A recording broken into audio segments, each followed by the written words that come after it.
Hello everyone, I am Danny and I am Game Director at Novarama.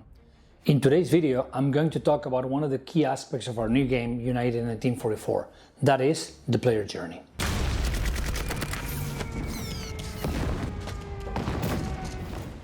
Whenever we start working on a new game, we always begin by asking ourselves the same question, which is, why do this game to begin with? Why do another shooting game when there's a lot of shooters out there, some of them really good? So why do another shooting game? The answer for us is very obvious, which is United 1944 is much more than a shooting game. United 1944 is a game about brotherhood. It's a game about supplies. It's about selecting what are you going to carry in your backpack for your next mission. It's about heroes healing a fallen teammate. It's about setting up an improvised base and defending it with whatever you can find on the city. It's about advancing at nighttime and trying to plan an ambush on the enemy. It's about civilians taking arms to defend their village.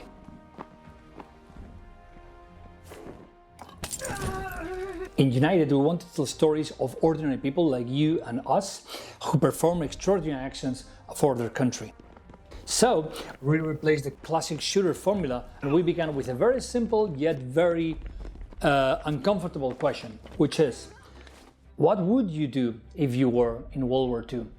But we don't mean you acting as a soldier on the Allies or on the Axis. No, we literally mean you. What would you do in World War II?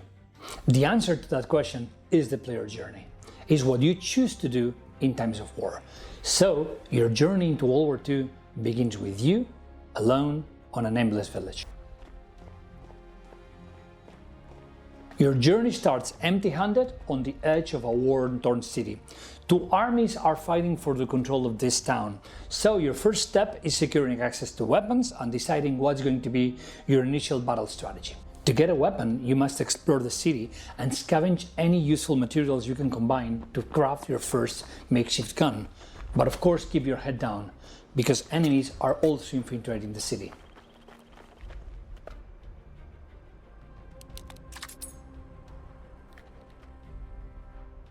In this first phase, inventory management is essential, because you can only carry whatever you can store in your backpack and up to 2 weapons. It's also a good idea to begin experimenting with your skill tree.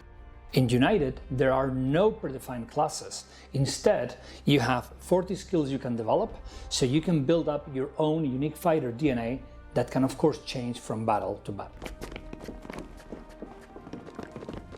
Progressively, this exploration will turn into a conquest phase. Scattered on the map, you will find intel documents hidden inside safe boxes.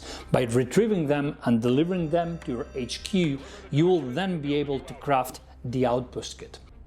The Outpost Kit is something you can drop in specific locations on the map and will allow you to set up an advanced base to slowly conquer all the territory. Outposts will provide you with new spawn points, but unless defended, they won't last long. So make sure you surround them with constructions and buildings to protect them from enemy fire. Make sure you build chests inside your outposts so you can use them for future storage depots. During this conquest phase is when you're also going to begin feeling that we are in this together, helping your teammates and slowly building up your team strategy. Oh, and remember those skills that we spoke about? Keep developing them. As you learn more about your team and the battle ahead of you, you will understand which skills you want to choose to be more useful to your faction. Step by step, the whole map will be conquered by one of the 2 factions and front lines will be drawn. Here is where the consolidation phase will begin. Typically in this phase, players will take one of 3 major roles. Some players will focus on the offensive, pushing the enemy and trying to conquer enemy territory to be in a better position for the final showdown. Other players will stay on the rear guard on the defensive, focusing on protecting and reinforcing your territory. A third group will begin slowly building up the arsenal that's going to be the backbone for a final assault. In this phase, players typically will choose their final skills. These include the endgame weapons, such as bazookas or medium machine guns, but also can include gadgets like spy radios to reveal enemy positions, or even flares that you can use to call a bombing run.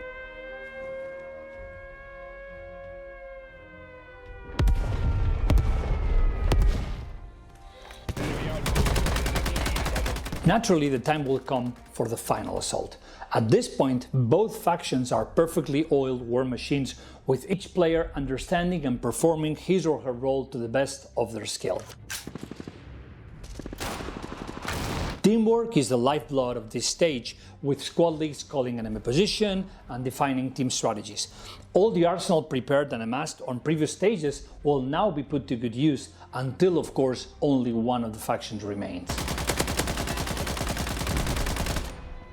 Once that settles, we want players to enjoy victory or reflect on the reasons for their defeat. And if we have done our job well as game developers, we would love two words to resonate inside their brain. And these two words are strategy and teamwork, because in a nutshell, we think those two are the two key differences between United and other shooting games.